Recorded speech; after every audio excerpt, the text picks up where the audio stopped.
This is lecture number 21. We're going to talk about the Burr-Hamilton duel.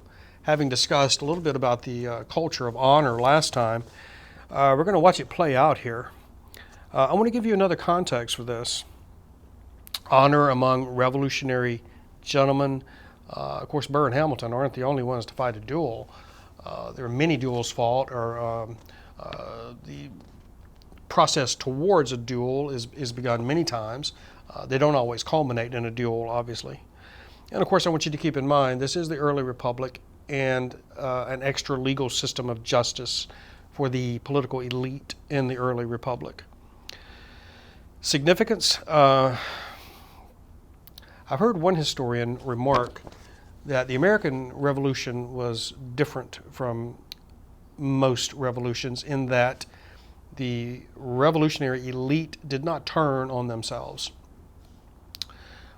You see the mass violence in Paris during the French Revolution, and of course in the 20th century with the Russian and Chinese and Cuban revolutions. You see the revolutionaries turn on themselves. The American founders, for the most part, did not do this. The one exception here is the Burr-Hamilton conflict. And this conflict is not so much over public policy as it is over personal animosity, I believe. Quick synopsis. On the morning of July 11th, 1804, Vice President Aaron Burr and former Secretary of the Treasury Alexander Hamilton fought a duel across the Hudson River in New Jersey. There, in accord with the customs of the code of dueling, they exchanged pistol shots at 10 paces. Hamilton was struck on his right side and he died the following day. Though unhurt, Burr found his reputation suffered an equally fatal wound. This is the most famous duel in American history. Both participants casualties in this sense. Hamilton lost his life and Burr lost his political career. Causes of this duel: a political rivalry extending back over 15 years. Burr, of course, a Republican and an ally of Jefferson in the election of 1800. In the state of New York, which had traditionally been Hamiltonian territory and Federalist. Of course, you remember that Hamilton encouraged Federalist support of Jefferson, his sworn political enemy, over Aaron Burr in the election of 1800. Hamilton's strong endorsement of Jefferson as, quote, by far not so dangerous a man as Burr. Hamilton goes on to say that Jefferson possessed, quote, solid pretensions to character. These remarks, of course, made their way back to the vice president and could not help but leave a well of hostility in Burr.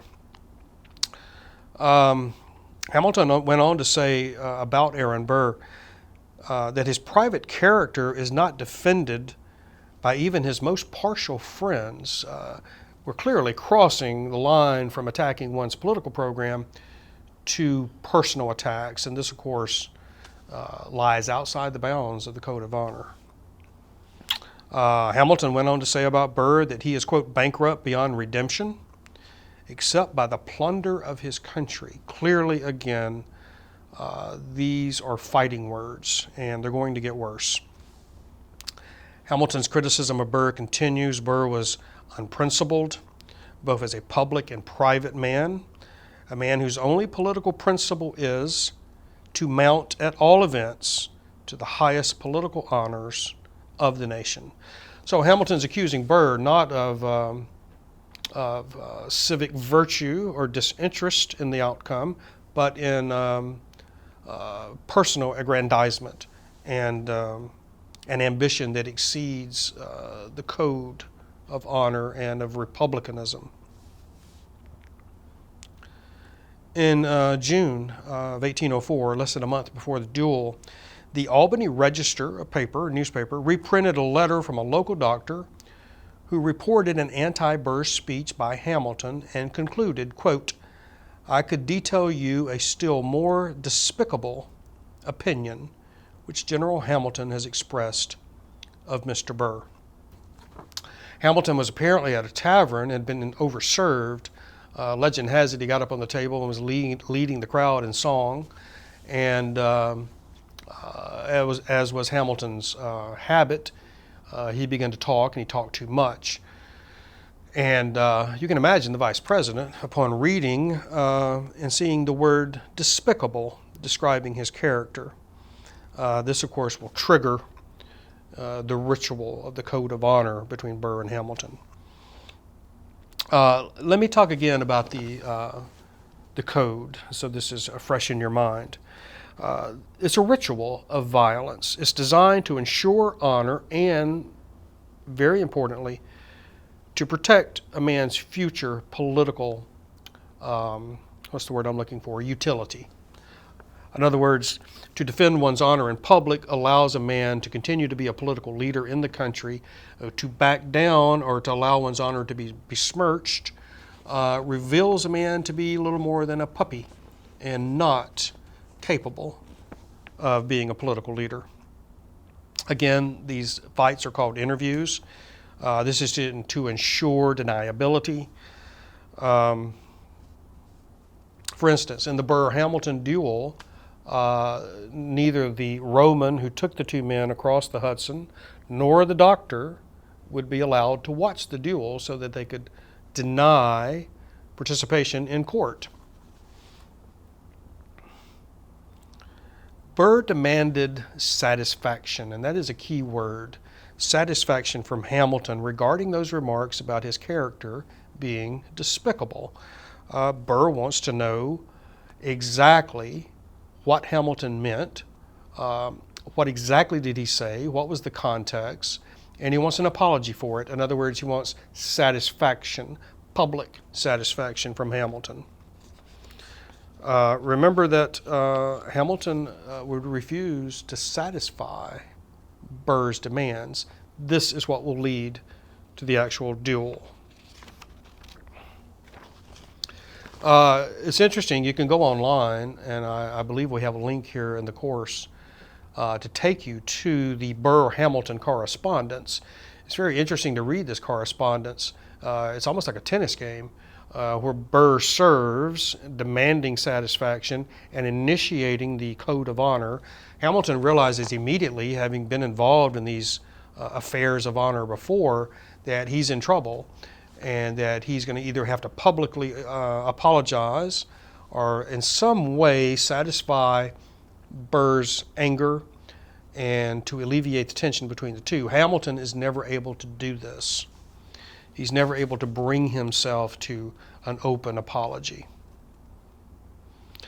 Hamilton's letters are long and legalistic. Burr's letters are short and to the point. And you can see that, what's the quote here? Hamilton goes on and on and on in his legalistic way. And then at the end he says, "I can only regret the circumstances and must abide the consequences." In other words, Hamilton is admitting that he cannot make a full, open, public apology, and he must now abide the consequences, which of course is a duel. Burr's reply, after years of being of having his character trashed by Hamilton in public, Burr says, quote, "These things must have an end." The duel itself, everybody says on the morning of the duel, neither Burr or Hamilton showed any anxiety at all. They went about their business as usual. Hamilton had the choice of weapons as he was the one challenged. He selected his brother-in-law's custom-made dueling pistols, equipped with hair triggers. Such pistols were notoriously inaccurate because of their weight, and they had smooth bores. The weapons we use today, of course, have rifled bores, which can throw a projectile at great velocity and accuracy. These smooth bore pistols were notoriously inaccurate because they did not have a rifled barrel. That ball of lead would fly out of that pistol and was liable to go anywhere. So it was very difficult to hit a target with these type of weapons.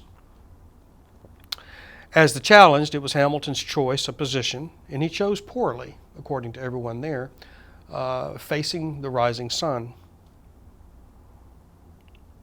Now, it's important to understand that Burr and Hamilton's seconds, their associates, made all of these arrangements, not the principals. The seconds present on the scene, Burr and Hamilton's, agree that 2 shots were fired and that Hamilton was mortally wounded. Now, let's talk about what happens immediately after. Hamilton told the doctor, and it was Hamilton's doctor that the 2 sides agreed that would be present on the dueling field.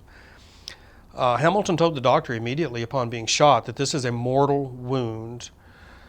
Burr said upon seeing Hamilton fall, quote, "I must go and speak with him." An interesting remark to make upon just shooting Hamilton. But Burr's second said no, that we had to get out of here, and he grabbed him and took him back to the boat to be rowed back to Manhattan. Burr's bullet fractured Hamilton's rib cage. It entered his side a few inches above his second vertebrae. Even with the benefits of modern medical science, Hamilton's wound would have likely been fatal. Both seconds issued a joint statement which claimed that both principals had acted in accordance with the code of honor. Hamilton's last will and testament claimed, quote, "no ill will towards Colonel Burr," and that he had, quote unquote, "resolved to reserve and throw away my first fire." By throwing away your fire, you can simply shoot into the ground, thereby allowing your opponent the opportunity to be magnanimous and to also shoot into the ground. You can shoot into the air, allowing your opponent to return the favor and shoot into the air. This is how duels usually end up. Both men now shake hands and they go have coffee and breakfast. Here with Hamilton and Burr, however, it did not work out that way.